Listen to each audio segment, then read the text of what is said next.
The city of Pittsburgh is facing a major budget crisis and will likely turn to property owners to bail it out. Thanks for joining us tonight. I'm Ken Rice. Saying the Gainey administration saddled them with an unrealistic budget. City council members say they'll likely need to raise taxes for the first time in 12 years. In fact, only on KDKA, council members tell lead investigator Andy Sheehan a tax hike seems inevitable.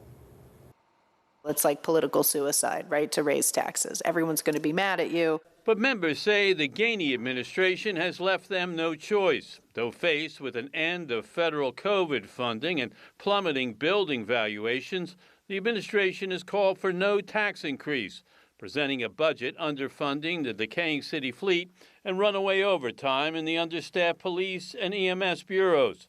Council says Gainey has left it to them to make the hard choices. We're in a budget crisis now. Now is the time that we have to solve for next year. Even the likely scenario is that it comes in the form of a millage increase. Over the next 2 months, council will need to close a funding gap they estimated $30 million.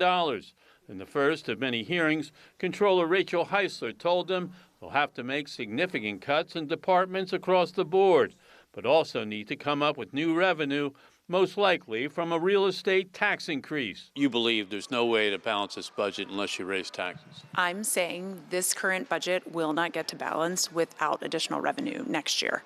That's a tax increase.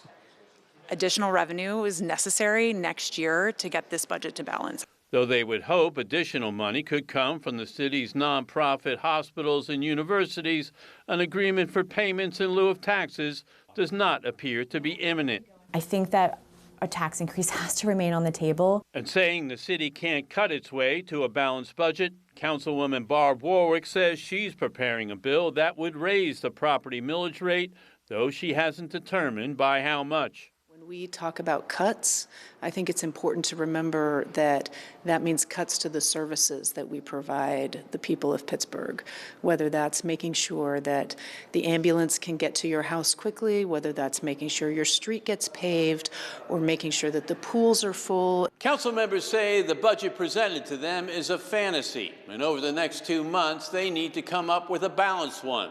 To get there, they almost certainly will be asking residents to open up their wallets.